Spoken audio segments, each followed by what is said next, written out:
Yes, good morning, everyone. Am I audible? Good morning. Good morning, ma'am. Good morning, Bacha. I hope I'm audible to everyone. Yes. Okay. Yes. So, first of all, the link that I have sent yesterday night, I mean, through which we are right now logged in, is actually for first year class. Okay. And therefore, I did not change even the topic, that is FY BBI lectures. So, I know you are promoted to SY BBI, but the lecture link we will be using is this one for all your lectures. Okay, till TY, sorry, first year comes in. Okay, is that very clear to everyone? Yes, ma'am. Yeah, I will do the needful. Let me check if I can change the name, that is first year BBI lecture, to SY BBI lecture. Okay, and the first lecture, who was taking the first lecture today? Priya, ma'am. Yeah, ma'am. Okay, where did she take from? This link only? Yes, ma'am. Okay, okay, fine. No problem then. I will change, maybe I can change the topic name. So I will do it, and it will be shown as SYBBI lectures. Okay. So now,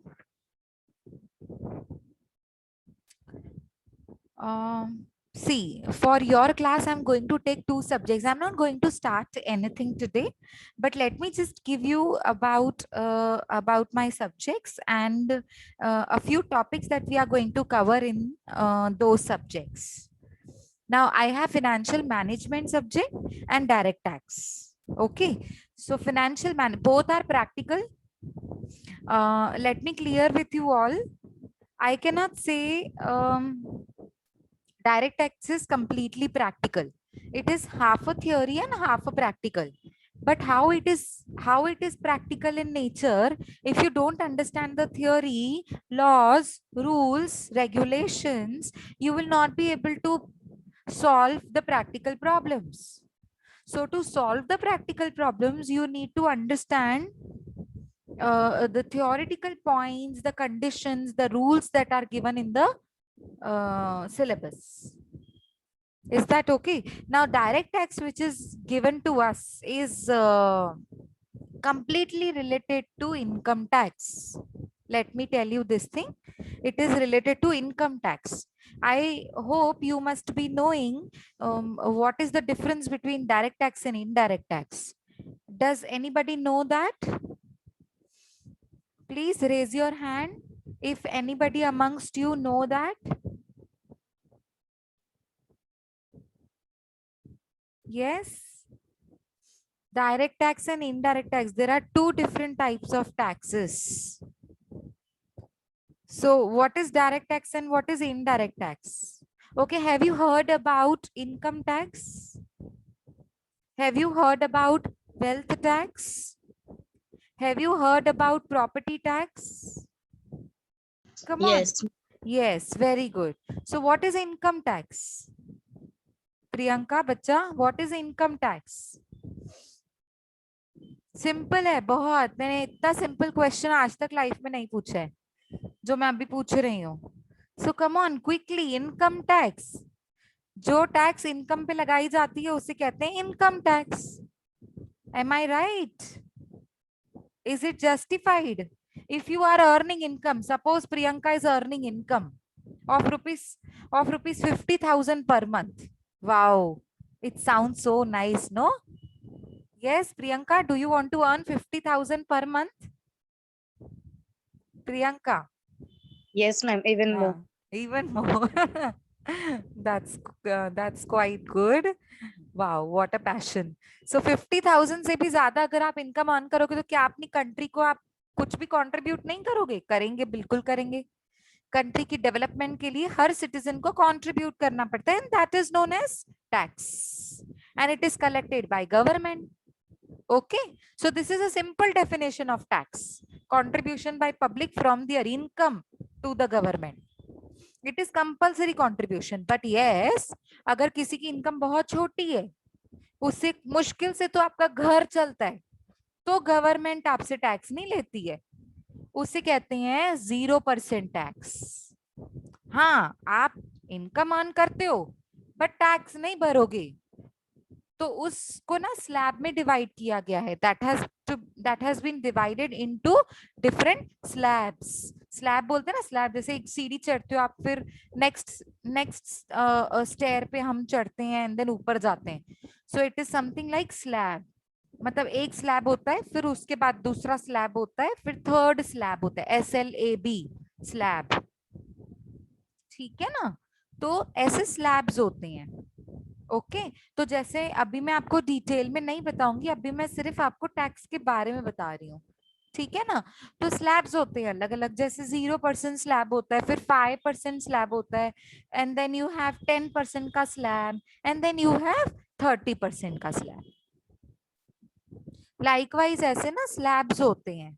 अब उस slab के according, मतलब अगर आप 0 to 2 lakh की या 2,50,000 तक की इनकम में आते हो तो 0% टैक्स. मतलब आपकी खुद की इनकम ही इतनी कम है कि मुश्किल से घर चलता है आपका, तो गवर्नमेंट को कहाँ से कंट्रीब्यूट करेंगे आप? You will not be able to do it because your livelihood is very difficult, because you have a very small amount of income left in your hand. So how will you give it to government? So government also understands this particular aspect. Are you getting my point?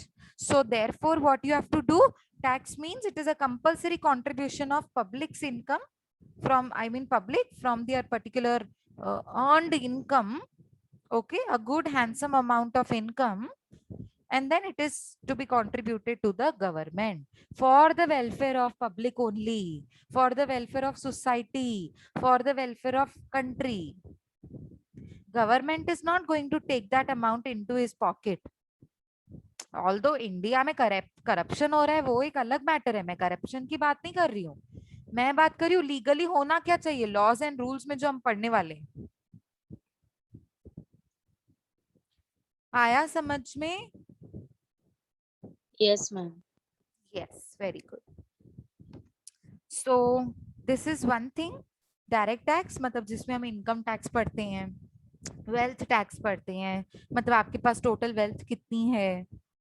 Property tax पढ़ते हैं कि आपका जो property है, जैसे घर है, ठीक है, और जैसे कोई जमीन है, तो आप उस पर टैक्स भरते हैं.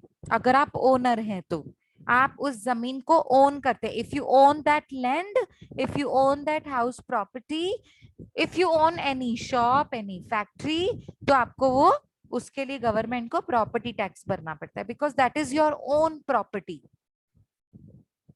Okay. But if you are living somewhere, suppose your house is not your own, but it is rented house, so you will not pay, because property tax is paid by the owner. Is it clear? Property tax is paid by the owner. So therefore it is counted as a direct tax. Direct means directly paid to the government. No agent is there in the between, in the middle of two. Suppose I am earning income, so I will have to pay tax to the government, no? Okay. Next thing is indirect tax. Have you heard about GST? Who all have heard about GST? Come on, raise your hand quickly. Just let me see raised hands. One, Priyanka only. GST के बारे में किसने सुना है? Yes, Lakshmi Priya, very good. Shivanshu, Diksha, Satyam, Achal, Yadav, Sanjana, very good. Sadaf, Priya. Who else? Come on, quickly. Rakhi, Surekha, Priya, Mohammed, Sakshi, Vishal, Yash, very good. और खुशबू. सच में सुना है कि एक दूसरे को देखकर हैंड रेस कर रहे हैं? अब बोली. Very good. सच में सुना है? क्या होता है ये जीएसटी? क्या होता है? चलो कोई तो बता दो, फुल फॉर्म क्या होता है जीएसटी का? सुना है. Very good. तो जीएसटी का फुल फॉर्म भी बता दो। Goods Service Tax. Very good Anchal. I think it was Achal who answered me. Yes. Yes, ma'am. Very good बच्चा. गुड्स एंड सर्विस टैक्स सत्यम ने भी लिखा है चैट बॉक्स में. Very good, keep it up. Goods and, बहुत जनों को ना फुल फॉर्म ही नहीं पता होता. Very good. Goods and services tax मतलब जो आप गुड्स खरीदते हो, जो आप सर्विसेज खरीदते हो, जो आप सर्विसेज लोगों की यूज करते हो, बेशक वो गवर्नमेंट की सर्विसेज हो और प्राइवेट सर्विसेज हो, उन पे आपको टैक्स भरनी पड़ती है. उसे कहते हैं goods and services tax. Shivanshu, goods and sales tax नहीं होता है बच्चा, गुड्स एंड सर्विसेज टैक्स होता है. ठीक है, गुड्स एंड सर्विसेज. क्योंकि सेल क्या करते हो आप? दो चीजें सेल करते हो. सपोज आप चार्टर्ड अकाउंटेंट हो तो आप क्या बेचोगे? अपनी सर्विसेज बेचोगे. और अगर आप शॉपकीपर हो तो आप क्या बेचोगे? गुड्स बेचोगे. Do you understand the difference between the two, goods and services? अभी मैं एक टीचर हूं, मैं कोई प्रोडक्ट बेच रही हूँ आपको? Am I selling any kind of product? No, ma'am. No. तो मैं क्या दे रही हूँ आपको? Service. सर्विस. कौन सी सर्विस दे रही हूँ? Teaching. टीचिंग. मतलब मैं आपको पढ़ा रही हूँ कि ये सब्जेक्ट में ऐसा नॉलेज आपको मिल सकता है. So I am giving you a type of service, मतलब जिसमें आपको नॉलेज गेन हो रहा है. Can you see that knowledge? Can you touch that knowledge? It is intangible, dear. You cannot touch that knowledge which you are gaining. It is going inside you. It is penetrating into your brain, but you cannot see it, but you cannot touch it. So those kind of services are known as, I mean, such type of things are known as intangible things and specifically known as services. क्योंकि service, आप chartered accountant company को, chartered accountant क्या देता है? Service देता है. कोई product थोड़ी बेच रहा है.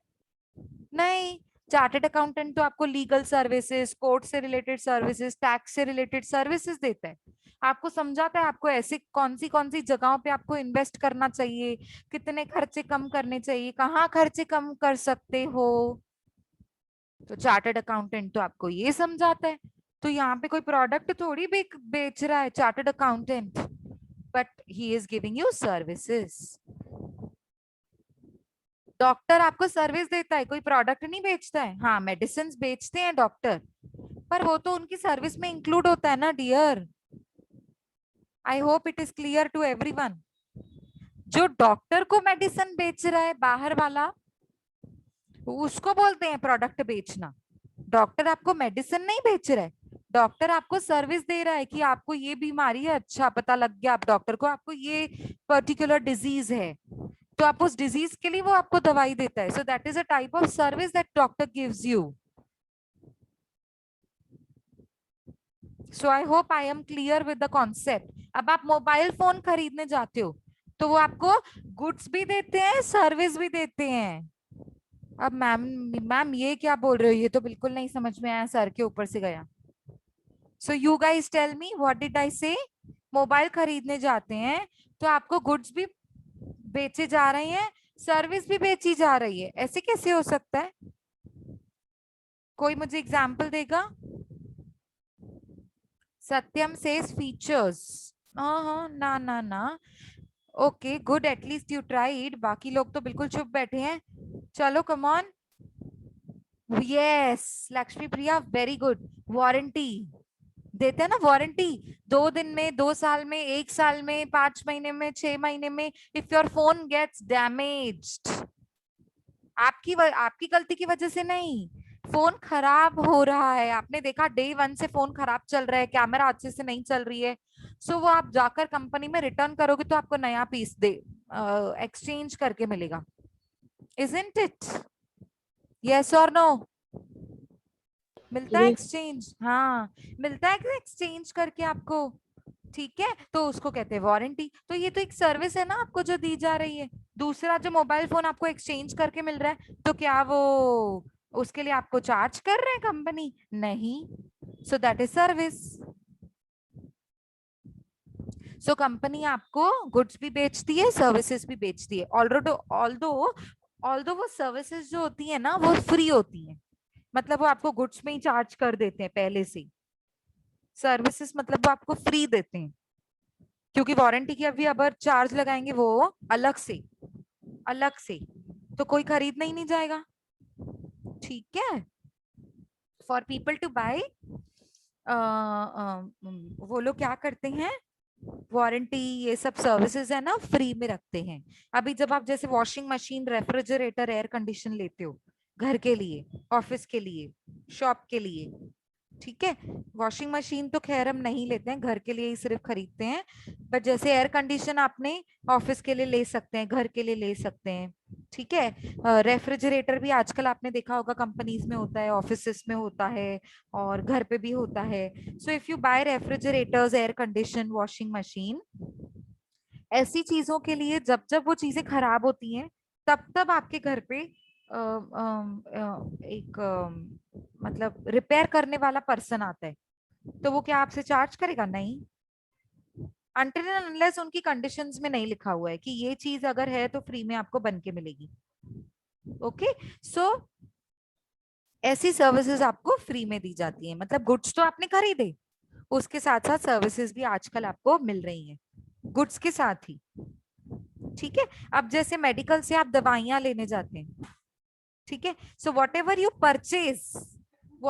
Purchase becomes your goods, whatever you purchase becomes your goods, so those goods are taxed already उन गुड्स पे। आपने कुछ खरीदा है कभी, कोई चीज खरीदी है खुद से जाके?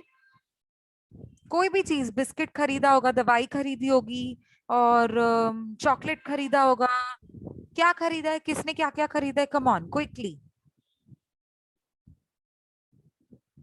ओके, खरीदा है ना, कुछ तो जाके खरीदा होगा, ड्रेस खरीदा होगा, चॉकलेट खरीदा होगा, है ना? तो क्या क्या खरीदा है, किस किसने क्या खरीदा है, come on quickly, what all you have purchased, let me see. Pencil, cloth, very good, very good, और बस दो चीजें? बाकी सब मम्मा को बोलते हो? Phone, very good, very good, और क्या खरीदा है? Bag, very good, medicine, books, very good, good good, keep going, come on. हाँ प्रियंका, मटेरियलिस्टिक थिंग्स में और क्या क्या होता है? मटेरियलिस्टिक थिंग्स ही तो हैं ये सारी, books, medicine, bags, phones, cloth, pencil, laptop, ये सब मटेरियलिस्टिक थिंग्स होती हैं। बट इसमें क्या क्या? Shoes, very good, wifi, very good. See, wifi is a type of service which is given to you, so you can not take it as goods. ठीक है, चलो कोई बात नहीं, अच्छी बात है, आपने बताया तभी तो आपको डिफरेंशिएशन पता चला। वेरी गुड सूरज, वाईफाई, लेकिन वो सर्विसेज में काउंट होता है। Very good, rain umbrella, raincoat, dress, refrigerator, yes, earphones, mask, very nice, charger, wow, beautiful answers, very good. चलो अब मैं ये आंसर्स के जरिए, yes, Aanchal has also written TV, power bank, very good. So अब जो आप ये सब लिख रहे हो, तो ये सारे तो गुड्स हैं।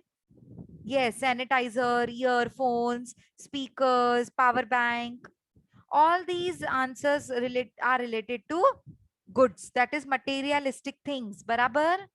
अब जब आप इसमें से कुछ भी खरीदने जाते हो तो आपको बिल मिलता है, बिल, जैसे पावर बैंक खरीदने गए तो आपने बिल देखा है, bill?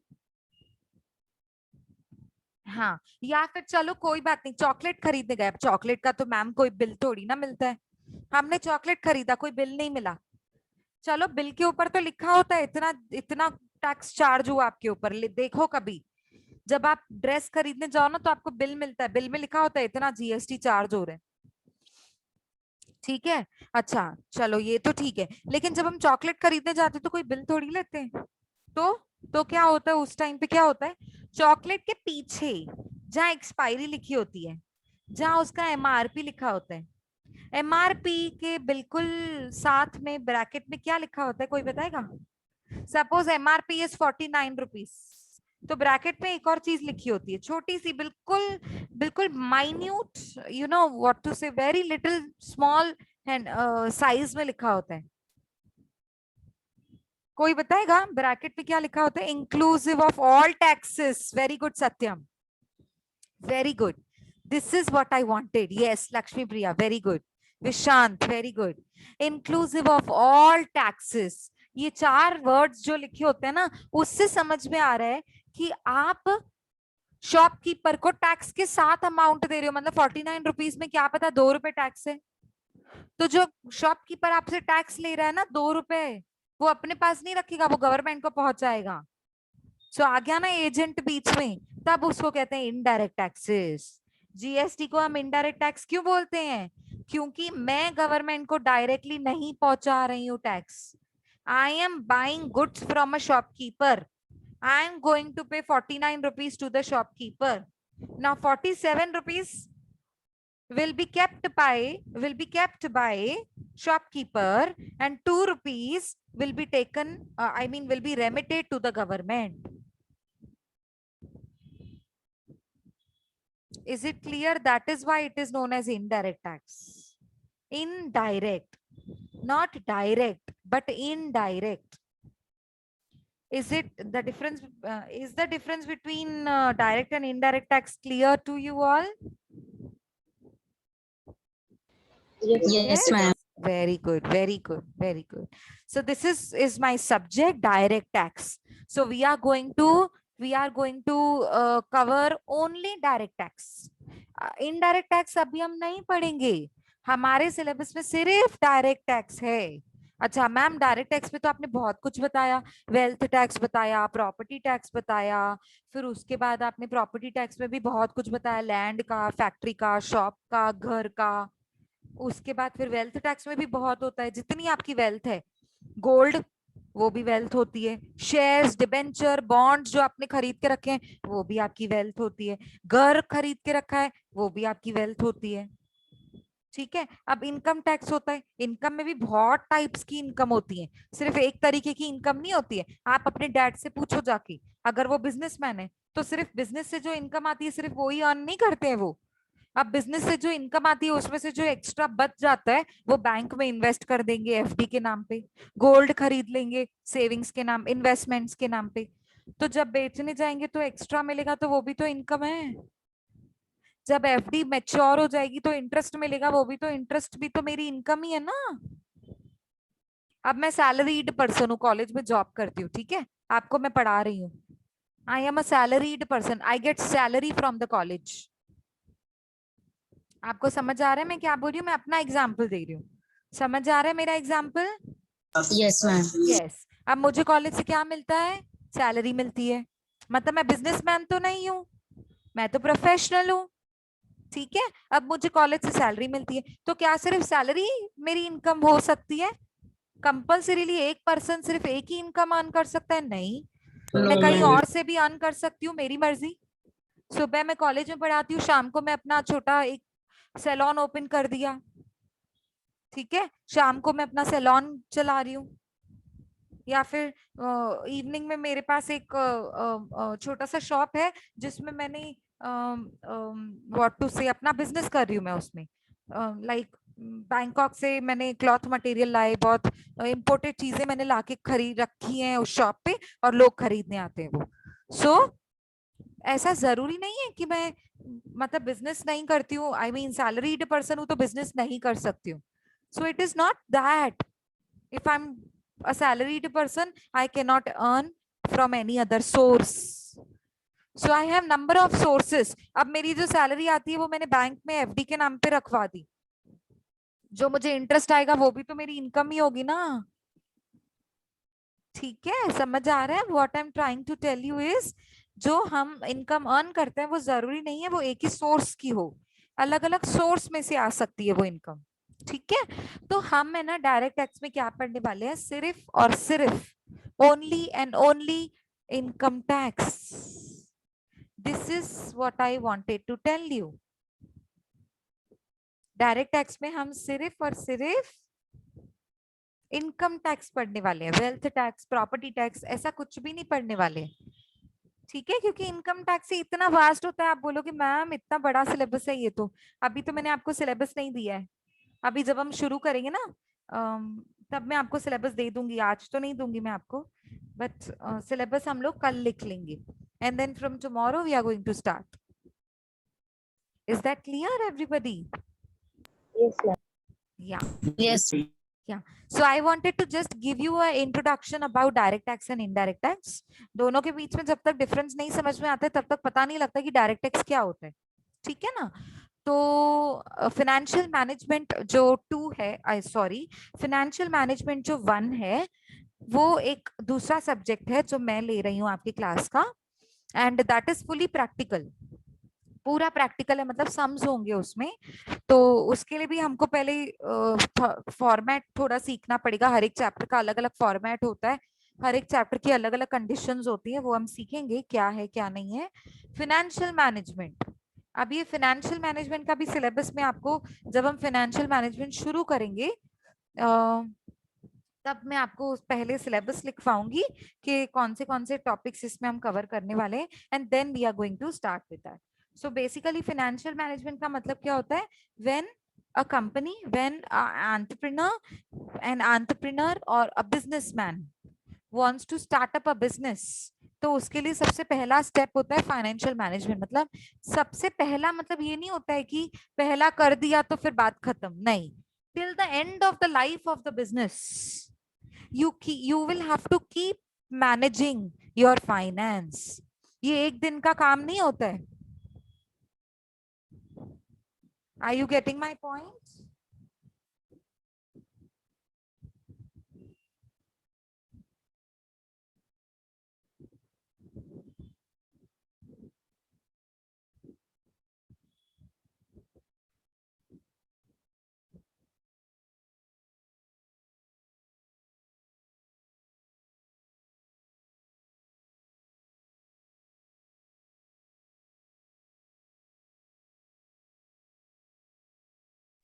Yes, am I audible to all now? Yes, ma'am. Sorry, there was a connection Yes, ma'am. problem. Sorry, there was a connection problem. Okay, anyways, I think we can end the lecture now because it was just an introduction lecture to what I am taking in your class. So there are 2 subjects, direct tax and financial management. So in the next lecture, we are going to start first with financial management. Is that okay?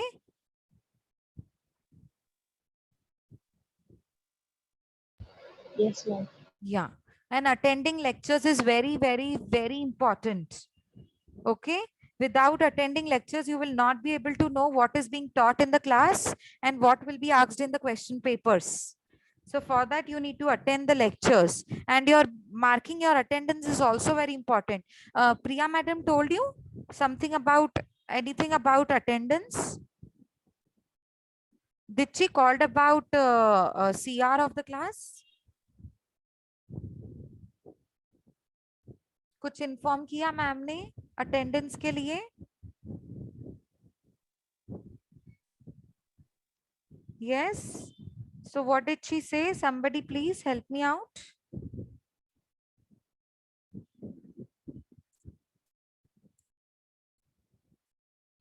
बोलो, unmute करके बोलो. Not a problem dear. Somebody please. क्या बोला उन्होंने? कुछ CR के लिए पूछा?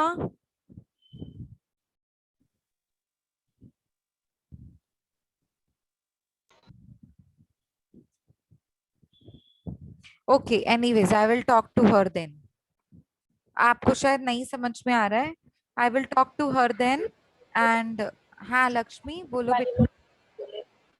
बोले अटेंडेंस कौन लेते हैं, तो मैं नेक्स्ट ईयर भी मैं मतलब पिछले साल भी मैं लेती थी. मैम बोले ठीक है तुम ले. ओके हाँ लक्ष्मी प्रिया, फिर इस बार भी आपको लेना है, बट इस बार हम गूगल फॉर्म में ले रहे हैं. तो I will give you an access of that Google form. आज का अटेंडेंस आप है ना मैन्युअली नोट डाउन कीजिए. ठीक है. रोल नंबर तो सबके पास असाइन नहीं हुए रहेंगे. रोल नंबर असाइन हुए हैं आई थिंक. FI के ही है मैम. हाँ FI के है ना. तो नहीं, FI के हिसाब से हम नहीं चल सकते हैं अभी के लिए ना. आप मैन्युअली नोट डाउन करो आप अपने रोल नंबर्स को.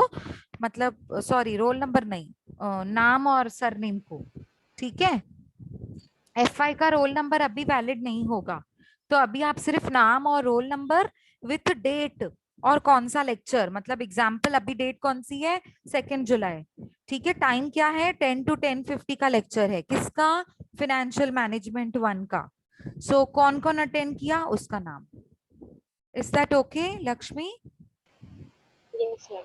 ओके बच्चा, आप नोट डाउन कीजिए। Meanwhile I will make Google form, जिसके बाद उसका एक्सेस सिर्फ लक्ष्मी को देंगे, ठीक है। लक्ष्मी, मैं आपको उसका एक्सेस दूंगी, एंड देन पूरे आपकी रिस्पॉन्सिबिलिटी होगी कि सब जो अटेंड कर रहे हैं वो सारा गूगल फॉर्म को भर रहे हैं, ठीक है। उसकी लिंक आप एवरी डे चैट बॉक्स में पोस्ट करोगे, and then at the end of the lecture I will give you 2-3 minutes, जिसमें आप चेक कर लीजिएगा कि सबने भरा कि नहीं भरा, ठीक है। Okay ma'am.